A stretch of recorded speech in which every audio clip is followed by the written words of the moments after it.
What's going on, Packers fans? Happy wild card weekend. Let's go.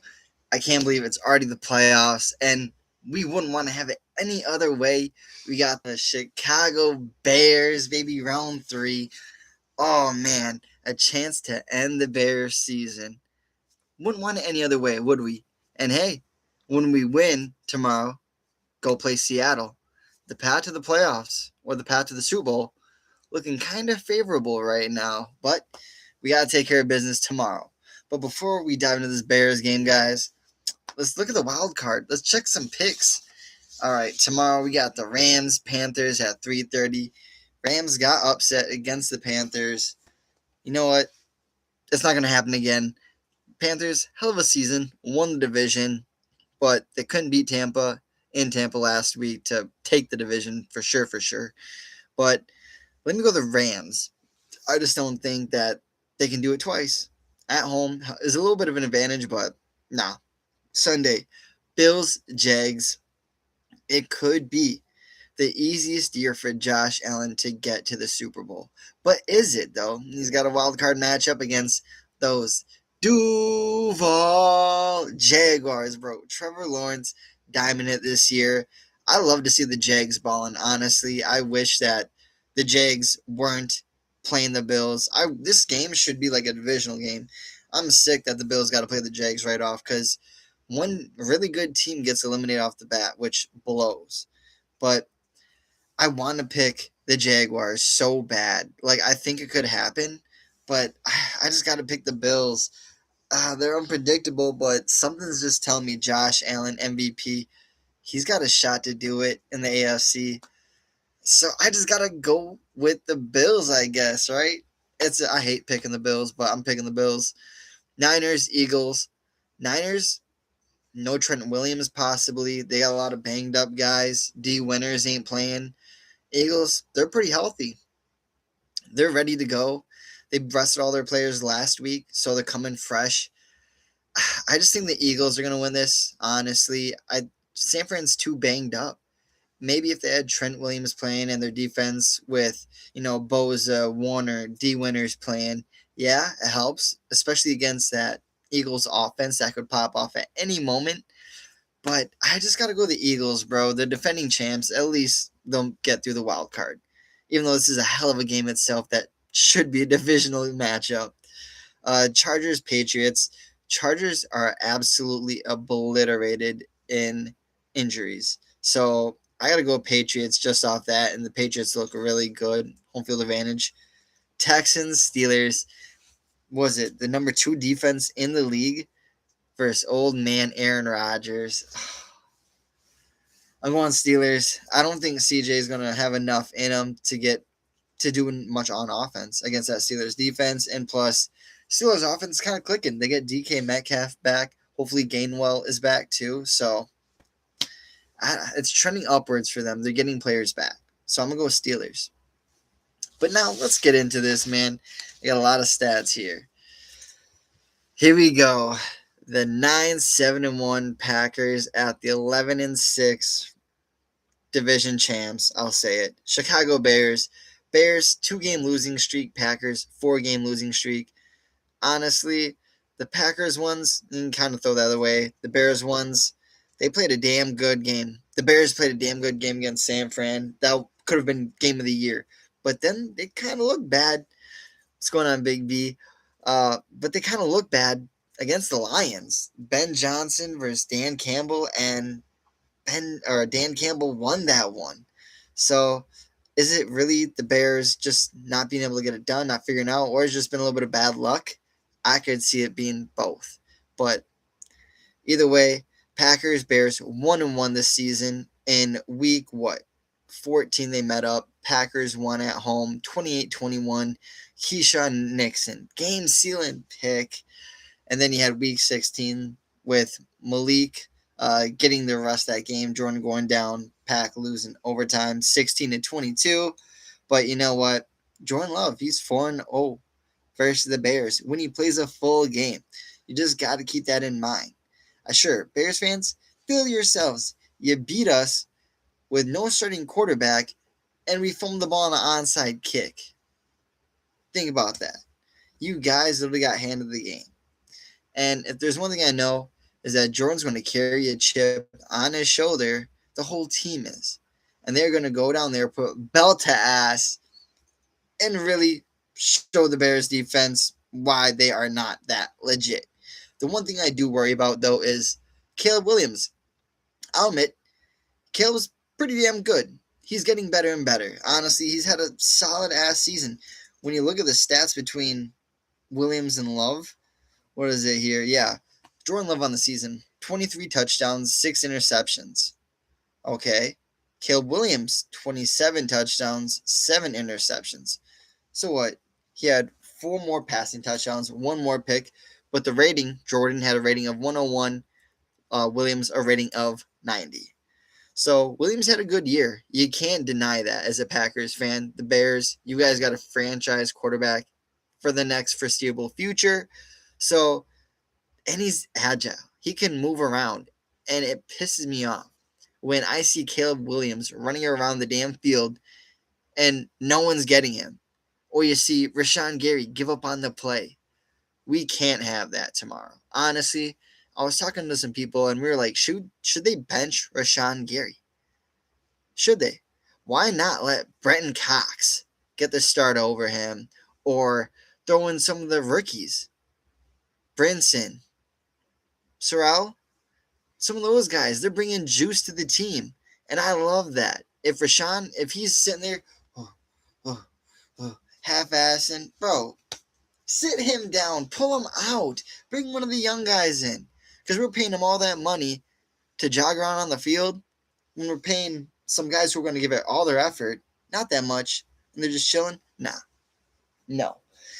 If Rashawn's out there dicking around, they got to sit his ass. I don't care. Matt LaFleur, he's got to put his foot down. I don't know if it's a coaching thing or if it's just a Rashawn thing, because something's not working. Something's not working. He's pretty much already benched. He's had a crazy. That is true. That is true. He did get his snaps cut, which good. Maybe it's going to be a kick in his ass to get going.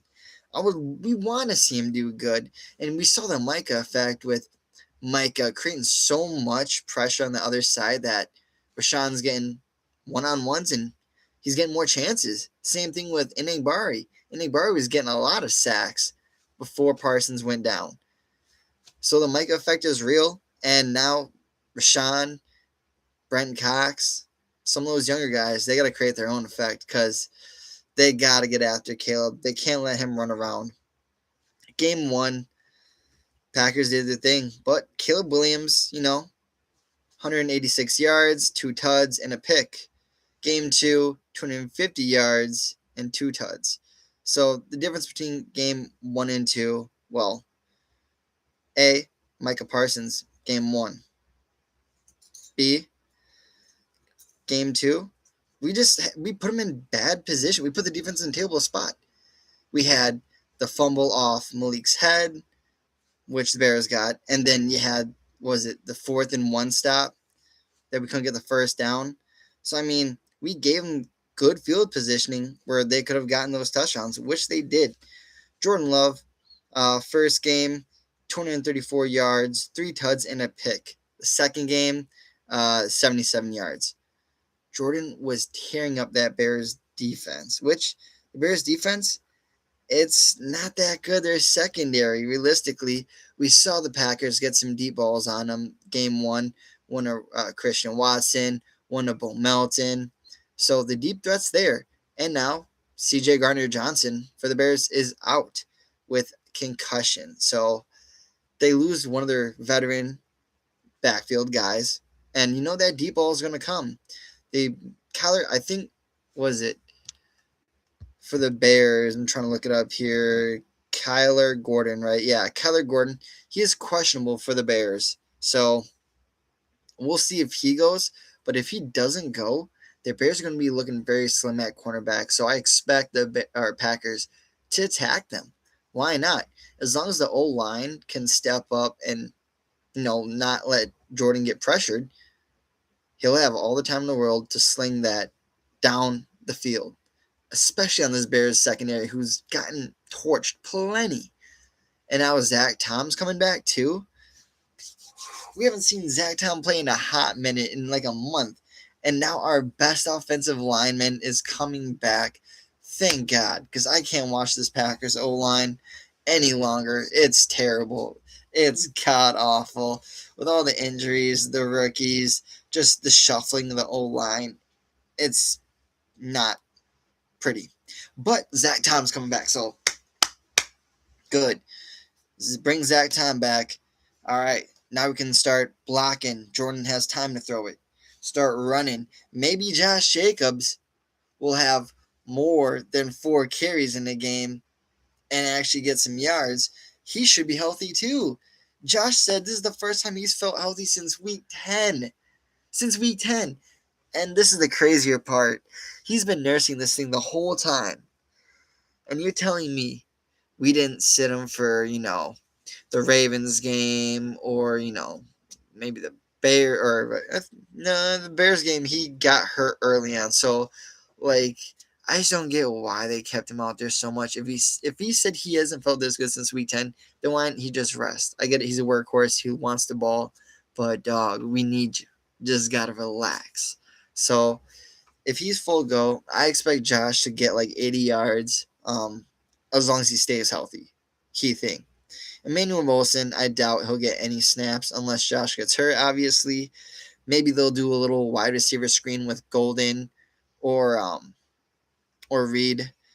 They typically like to do those all the time, so we'll see. But the offense should be interesting to see how it clicks. He would have done fine, but I respect him for trying to play through it. Yeah. Agreed. Bears offense through 2025, they were averaging 25.9 points per game. That's 9th in the NFL. So their offense was producing. They were 6th in the NFL for yards per game. So the Bears, they know how to score, but costly turnovers can really bite them in the ass. And we saw that the first time we played the Bears. Packers defense in 2025, 21.2 points per game. That's funny. We held the Bears to what? I think it was 21 the first game, then 22 the second game. So we guys gonna put it out this time because I think that's right on the money. Packers defense, they're 12th in yards per game. Don't let Caleb escape. Please do not let Caleb escape. Packers have 36 sacks on the season. That's tied for 20th in the NFL. We were doing good earlier until Mikey got hurt, so that number has not really helped. But quarterback pressures, we're pretty good on. We're 9th in the NFL currently at 35.9. So it seems this D-line knows how to get after the quarterback, shuffle around those O-linemen, and create some chaos. So we like to see that naturally, especially without Micah. These guys got to create that. That's the key thing. It's like tomorrow's game is all down in the trenches. I feel like that's how some of these bigger games tend to go, is the trenches. O-line, D-line, getting after it. Who can push who around and get positive yards and not turn the ball over. I guarantee it. Whoever turns the ball over the most will lose. That's 1,000%. Packers lose games when they throw turnovers. Yeah, I'm definitely still on Twitter. 1,000%. I got my personal one, just Wyatt Gleisner, I'm pretty sure. But Packers just can't do that. Chicago. They signed all those veteran O-linemen during the offseason. They drafted some O-linemen too, and it's shown. They've only taken 24 sacks as a team that's 3rd best in the NFL. Well, that makes sense why it's also so damn hard to get Caleb. He's agile, and he's got an all-pro O-lineman looking. So it's going to be tough to get after him, but as long as we can stop the run, that's the main thing. But that trench battle is going to be dangerous, especially when you can barely get to the guy. He runs, his O-linemen are blocking. It's not a good recipe. Green Bay, deep ball threat, mentioned that. They did it twice game 1. They did it once against the Bears. The second time, I think it was a deep ball to Rome. Beautiful ball. Watson, wide receiver 1. I expect him to have a huge game. In my predictions video, I said he's going to have over 90 yards and 2 touchdowns. I'm counting on it. Come on. He goes off in Chicago. Granted, last time we were in Chicago, he didn't, but Malik was quarterback for majority of the game, not his main guy as in Jordan Love, which even in the Ravens game we saw it. He was dishing that thing around to Rome a lot. Rome, I think, had a couple touchdowns. Christian Watson, 10 games, 35 catches, 611 yards, 6 TDs. Romeo Doubs, 55 catches, 724, 6 TDs. Now, a lot of people are saying, are we going to do some of the Rome at the end of the year? Are we going to go trade him, let him walk? Well, actually, he's a free agent, so are we just going to let him walk, or are we going to pay him? I said pay him. Bring him back on like a small 1 year, 2 year deal, something nice. I don't think he's going to get too much money out there in the wide receiver market. He's not the craziest big of names, but we'll see if his stock increases or decreases after this week. But hopefully he has a good game. The Packers win, so it increases. We want everyone's to increase, especially with a win. Chicago Bears defense in 2025, they allowed 24.4 points per game. That's 23rd. Yikes. So their defense allowing a lot. And they got 33 turnovers on the year. That's number 1 in the NFL. So they allow a lot of points, but they can ball hawk and get that ball. That's why they lead the league. Like I said, turnovers. Don't let these damn Bears get turnovers. In Chicago, the 4th and 1 stop, and then the freaking fumble off Malik's helmet. See, as long as we don't do something stupid like that and shoot ourselves in the foot, we are fine. We are fine. I promise you that. Packers offense in 2025, averaging 23 points a game on the dot, 16th in the league, 13 total turnovers. That's 3rd best in the NFL. So the Packers don't shoot themselves in the foot much, but when they do it pretty bad, as we saw in the Bears game with the fumble, stop, and then the onside fumble. So, yeah, we had some problems. And then, Packers offense this year, 2nd best in 3rd down. 2nd best. You know what? As much as up down as this offense is, it's funny how we're 2nd best in the NFL, or 3rd best, or no, it's 2nd best on 3rd downs. It's so ironic. It just, our offense is shaky. We can run it sometimes. We don't distribute enough, whatever. But yeah, we're still always converting. So as long as we convert in this game too, that's going to be another big piece. All right. Packers offense, though, the O-line, 27 sacks taken. That's 7th worst in the league. And Jordan Love, though, he's taken 21 of those sacks in 15 games. So it seems they're about averaging 1 point something sacks per game. And the Bears, they'll probably get to Jordan once. But the Packers have had multiple games where they've kept the pocket clean. Could this be the game, especially with Zach Tom returning? I like the possibilities more, especially with Jordan knowing that the Bears guys are probably going to try and take his head off and give him another concussion. Yeah, he might try to avoid those sacks and hits. So maybe he just avoids it, doesn't get a game at all where he gets sacked. But we'll see. We know Jordan likes to risk it a little for the biscuit. That's Jordan. That's Jordan. Swift Monangai. God, the 2-headed snake for them, especially after Derrick Henry's monster game versus us. But they're no goddamn Derrick Henry. Are you kidding? Those short little fuckers for the Bears? Come on now. I'm not worried about them. DeAndre Swift on the year, over 1,000 yards, 9 touchdowns. Monangai, 783. I think I messed up his touchdown. Just his 1 touchdown, but I think I fucked that up. And then Packers defense, man. They're 11th best at the run. How? Like, even after Derrick Henry torched us, we're still 11th best at the run. It's 4.1 yards per carry our defense is allowing. I mean, it's 0.1 better than what Josh Jacobs' carries are for the year. But, being 11th best, I'll take it. Our run D could be a lot worse. We've had some good games this year. We stopped the Montgomery and Gibbs combo twice this year. I was proud of that. And Derrick Henry, sure, is a one-man show, but that's Derrick Henry, a one-of-one beast freaking nature, all right? You'll never see something like that ever again. But small-ass Swift Manon guy, nah. They're going to pop him this week. Packers defense are going to play physical, fast, and they're going to pop these little fuckers. They're not going to play around with it, I already know. Packers, though, don't mess around and go 0 for 5 in the red zone. You can't do that. You did that last time in Chicago. This time, you got to capitalize. You got to capitalize. But if it's in the game, early in the game, and let's say it's fourth and goal, you're at the 2 or the 3. Are you going for it, or are you kicking a field goal? Because if you think about it, some of these games that we've gone for early and we haven't gotten it, those points come to bite us in the ass later on in the game. We're like, damn, I wish we had 3 points because now we wouldn't be relying on the field goal and they decided now we're about to go to overtime, something like that. So if it's me personally, I'm thinking if it's 4th and 3 or 4th and goal at the 3 or the 2, bro, you know what? If it's like 6 minutes in the first quarter, I'm kicking the field goal. Fuck it. Points are points. Points are points. At this point, points are points. But I guarantee it, if it gets in towards like the second half of the game, yeah, then you start going for that. Then you start going for it in the red zone more. But early on, they got to execute that. I don't want bad play calling. Matt LaFleur, come on.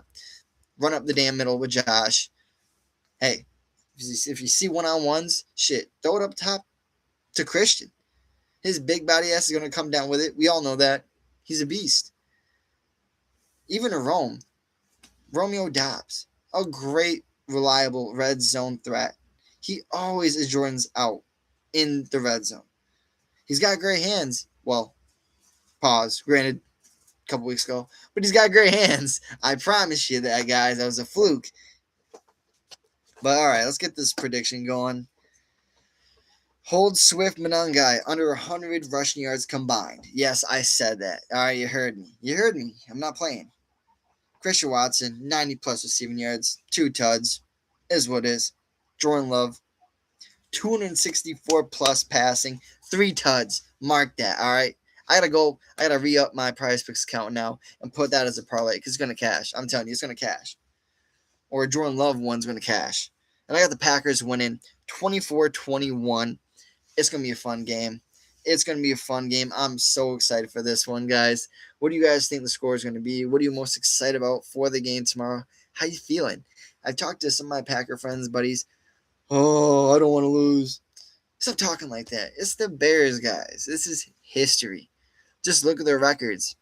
We own them. Jordan Love is 4-0 against the Bears when he fully plays. All right? We should not be worried about the Chicago Bears. Are you kidding me? Come on. That's little brother right here. Give him a little noogie sandwich right there, all right? So, come on. Don't trip about it. It should be a great weekend of games. I'm so excited to watch these games, man. It's going to be fun. Yeah, we have no excuses. We have no excuses to lose this game. We really don't. Sure, you can throw in the Micah one or, we don't have Micah, we don't have Tuck, but nah, forget that. Forget that. We can take care. We did it last year without Micah. We can do it again this year without Micah. You kidding? But Packers by 100,000. Big B, you enjoy the game, bro. You're crazy as hell for going to that one. I hope you survive. Don't get attacked by Bears fans, please. That's what I would be worried about. When you asked me to go, I was worried as hell. I thought, they might try to kill me down there, bruh. But it's going to be cold, windy. Make sure you're loud, bro. Enjoy the game, the atmosphere. Playoff games are always magical to be at. I've been to a few myself, and it's always great to be at a playoff game, especially in Soldier Field. Never been there. You're right in the heart of enemy territory. Braden, you're insane. You're insane, but I respect it. But, yeah, guys. Reaction video coming from the Packers game. I'll have that out Sunday. Sunday during the day sometime. No, they're definitely jumping you after we win, bro. They're definitely gonna jump you. I don't know who you're going with, but you need like security. Be by some ushers. I don't know if the ushers will help you, but Make sure you guys enjoy your wild card weekend. Let's go. Come on. Let's go, Pack. I'll see you guys hopefully on another live next week. Otherwise, we'll talk about this game next week no matter what. Go, Pack, go. Sign off. Stay warm out there, guys. Go, Pack, go.